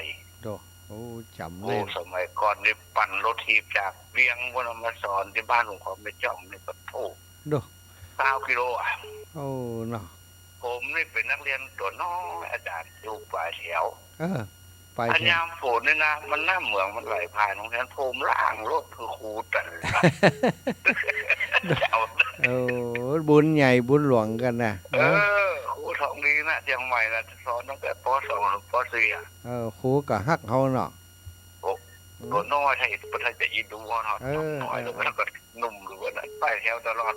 ถ้าเวลานั่งเนี่ยคนนึงมันนั่งหน้าเนินนะนี่คือมันนั่งแถวหน้าเลยนั่นแต่ใกล้ได้ทันทีเวลาครูอธิบายเนี่ยนะแล้วผมนี่อย่าโดนรายงานตลอดอาจารย์แล้วก่อนเพิ่นจะเขียนจดหมายเนาะถ้าครูอธิบายเนี่ยเขาจำเขาก้าวอยู่แป้วทำตัวก็เขียนโจทย์นึงมาเอาเขียนแต่เดี๋ยวถ้าคนเขียนคำถามก่อนมันแจ้กระดาษดำเนาะกระดาษครูเนาะเอากดตอบนะสมุดเสร็จเรียบร้อยแล้วหลบก่อนไปส่งครูปุ๊บแล้วมันนั่งแล้วเพื่อนดีข้างๆเขาถามที่ตอบก็ได้ป่ะครับเปิดบอกเขาอย่างเปิดก็ค่อยกระซิบแล้วครูเป็นหลักคอยมันจะเขียนจดหมายมาหาปอละกับแม่นะจะไปเปิดเลยนะก่อนจะมีสมุดเนาะบุตรแม่อาบน้ำกินเขาแล้วนิดวันนี้ก่อนครูเขียนจดหมายมาเนี่ยเป็นว่านะเด็กชายมณิชชอบคุยในเวลาเรียนพูดอย่างกันสิแล้วเพื่อถามว่าเตือนแล้วหรอพูดอย่างกันแม่ผมนั่งตั้งหน้าฟังครูอธิบายมันได้ยินทีไปแล้วเขียนโจทย์บุญกันนั้นผมก็รวดตอบไปเนาะแล้วเพื่อนมาถามว่าคนหนึ่งกิ๊กบุตรคนนั้นมาทับบรรทัดมาตั้งข้างๆเลยเนาะผมบอกผมชอบคุยในเวลาเรียนอย่างเงี้ยคนนี้ว่าเดี๋ยวหน้าเดี๋ยวหลังไงอันนี้เตือนตลอดเป็นนักเรียนเก่งโลเนี่ยน่ากับเป็นตู้เจ้าเก่งนี่ใช่ว่าอ่านเนี่ยไม่เหี่ยวสุมาท่านหมาอาจารย์คือที่เขาเก่งแบบเก่งเนี่ยอยู่ที่เขาตั้งใจตอนที่เขาเรียนนะแต่กันคนที่ว่าเก่งพอปานกลางเนาะ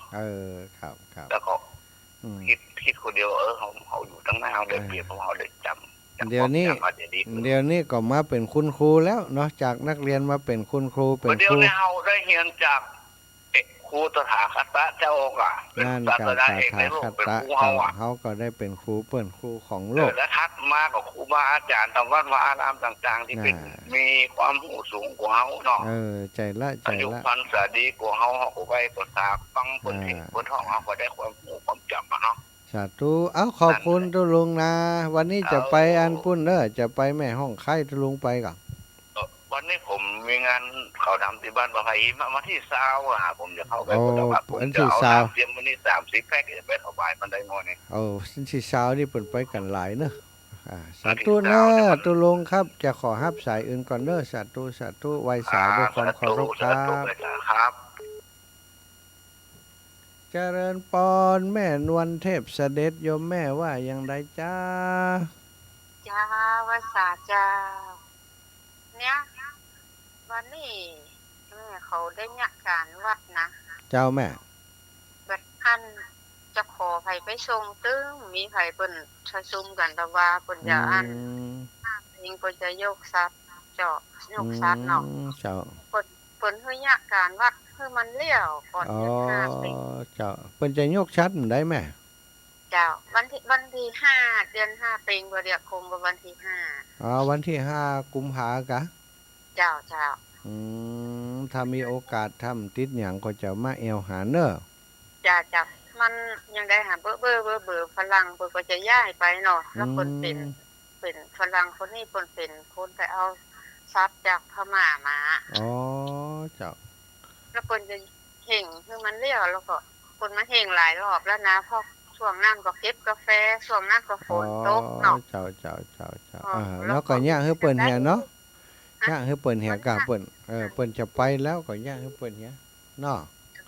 แม่บ่ได้ถ้าจะบ่ได้ไปเป็นหยังอีแม่เป็นหยังเตอะเนี่ยการกับหมู่บ้านเฮาเพราะว่าของตุลุงนั่นอีแม่ก็ไปมันได้ก็ได้หายหอมเปิ้นได้ก็ได้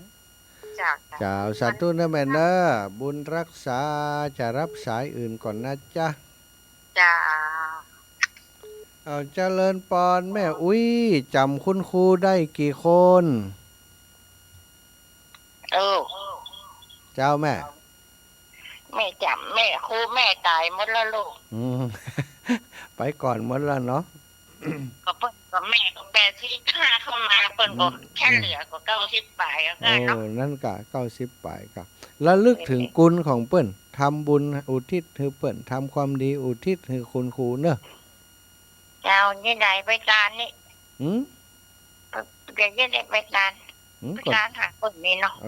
ตานหาเปิ้นทำได้ไปไหนก็ฝากเขาไปก็ได้ตานหันตานนี่หรือว่ามันได้ตานก็ระลึกถึงบุญคุณเปิ้นคุณครูเนอะใครเจ้าจะถามวันนี้ลูกจะสั่นเข้าปุ้นแล้วออกมากะบ่ออกจะนอนปุ้นแม่จะว่าออกมาที่วัดพระครูแดงลูกจะมาหมดเจ้านี่กะไปหมดเจ้านี่ถึงปุ้นประมาณสักเที่ยงปุ้นโห้ยแม่เพราะว่าละออนที่จะขับรถไปส่งนี่เขาจะตื่นขวายน้อยอีกว่ะละออนจะมีกี่คนสมมติว่ามาไหนก็มาจังเชียงใหม่ไม่มาจังดอยสะเก็ดให้มาก็ไปทั้งพวกกะแม่ออกทั้งอันแม่ห้องไข่พวกกะก็ถ้ามาออกมาก็มาที่104นี่มันอยู่จังที่ในเมืองพุ่นเนาะเจ้าแม่แล้วจังว่ามานิมนต์มาว่าบ้านแม่สักกำมาได้กะลูกตัดใดบ้านหยังก็ป่าคาบ้านป่าคาอะไรมีหลายดอยสะเก็ดหลายอำเภอเนี่ยดอยสะเก็ดถ้ามาดอยสะเก็ดนี่นะสมมุติว่ามาดอยสะเก็ดแล้วก็มาที่ลงเลยสุขสวัสดิ์แล้วก็มาหำน้อยก็มาวัดผือประดิษฐ์แล้วก็มาไว้หาแม่ที่เนี่ยหน้าวัดป่าคาเนี่ยบ่ได้กะวัดป่าคาแหละเดี๋ยวจะถามละออนเขาก่อนเนอะถ้ามันบัดนอกเส้นทางแต่ก็เขาจะว่าแม่ก็จะทำบุญหาลูกบ่าวแม่สักน้อยเจ้าเดี๋ยวจะถามคนขับรถวัดนั้นง่ายก่อไปได้ก่อแวะสักกำได้ก่ออีเนาะสักกำยังไม่ได้แต่ถ้าว่ามาไม่ได้แม่ก็จะเก็บอย่างจะการหาลูกบ่าวอีนะบักเกียมถ้าไปก็นี่ก็ตานแต่นะเนาะถ้ามาก็มาจิถ้ามาเอาโรงพยาบาลดอยสะเก็ดสมมุติมาแล้วก็มาเร็วนะเร็วที่แฮดไฟแดงนะเร็วมาที่ตาจินดอยแล้วก็มาทำมาเร็วที่อำเภอดอยสะเก็ดนะเร็วมันมีบ่เดียวมันปักมุดได้เจ้ามันก็มาแถวเรื่องไรดอยสะเก็ดแล้วก็กำเดียวผมว่าสีประดิษฐ์ปะค่ะแล้วแม่อยู่เซอร์2นะว่าแต่ลูกเจ้าถ้าเข้าไปจะโทรหาแม่เนอะและฉันอ่อนมาแว่โทรหาแม่สักกำเนอะสาธุเดี๋ยวจะแจ้งบอกสาธุโยมแม่ที่ดอยสะเก็ดเนอะแม่อุ้ยแม่ยายอายุ80ปลายแล้วสถา เจริญปอนแม่สุแก้วคำอ้วนศรีโพธารามเจริญปอนโยมแม่เจ้านมัสการเจ้าแม่ยังฟังอยู่เนอะเจ้าแม่ถึงวันนี้แม่ยังมีคุณครูอยู่นะโอ้กะอยู่กับคุณครูอยู่กับคุณครู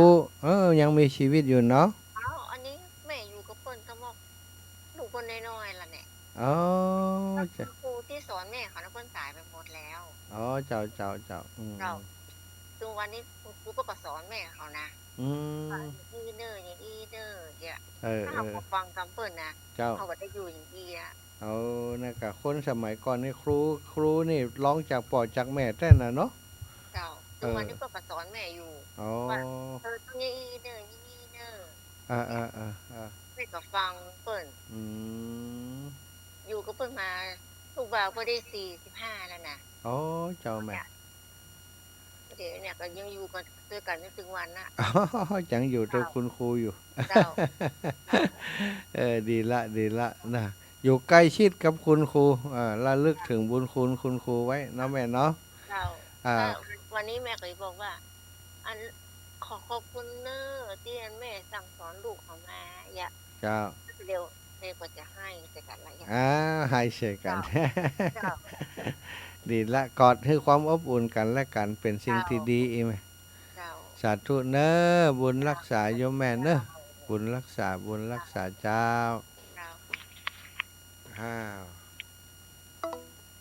ญาติโยมทั้งหลายเนอะ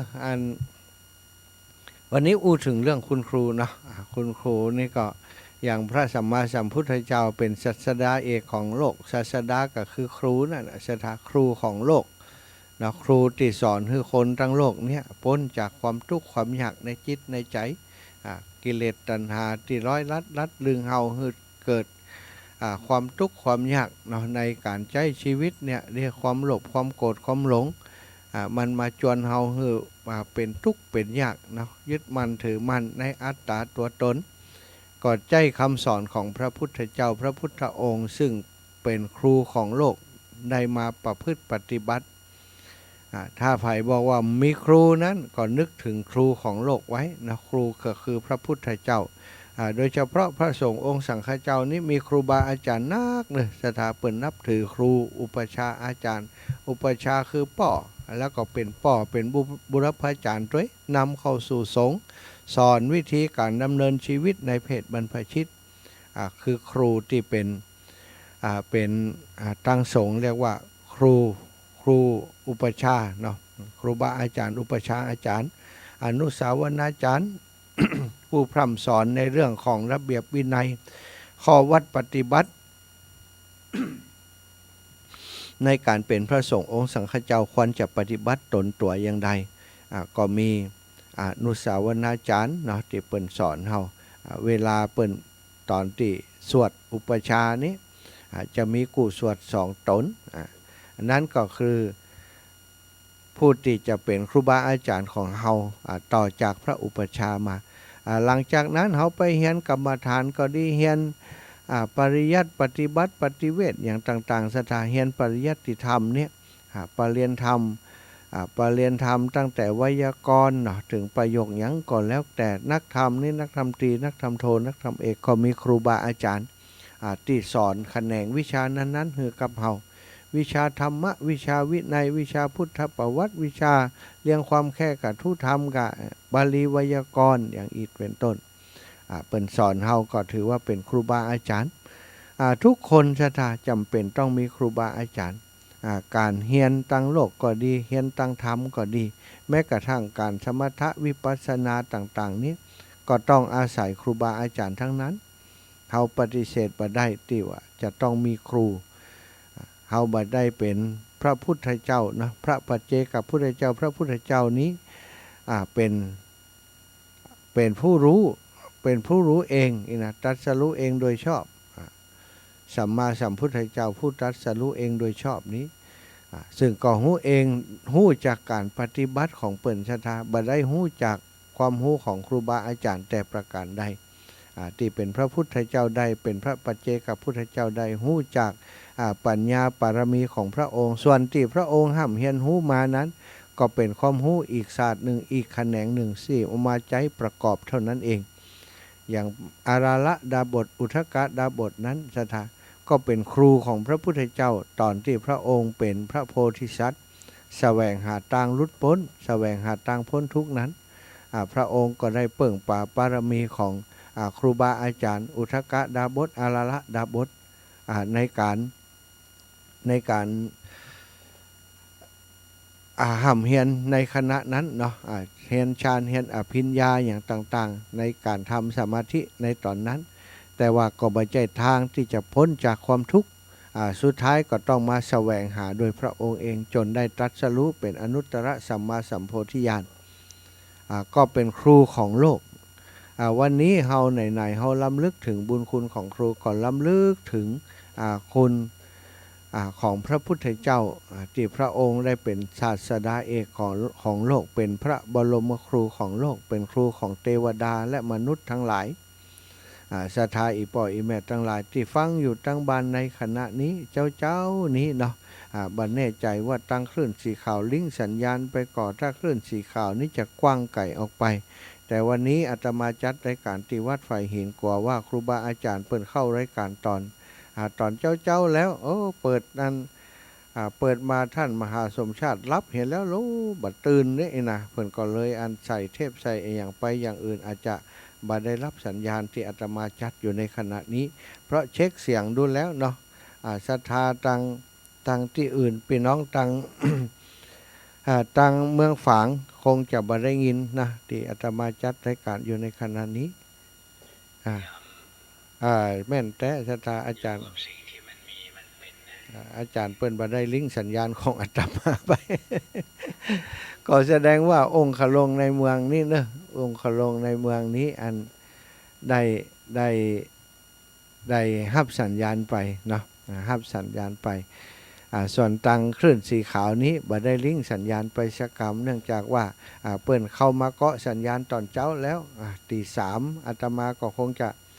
ตอนนั้นเนี่ยตี 3นี้อาตมา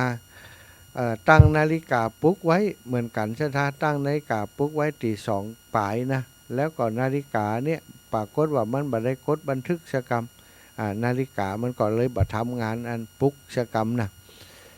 ถ้าท่านอาจารย์พระครูสมุวิสุวัตรวรกิจโจเปิ้นบ่ได้ปลุกห้องลุกปลุกตื่นก็คงบ่ได้ มานั่งกับศรัทธาพี่น้องที่ในส่วนของสถานีวิทยุวัดไฟเห็นแล้วเนาะ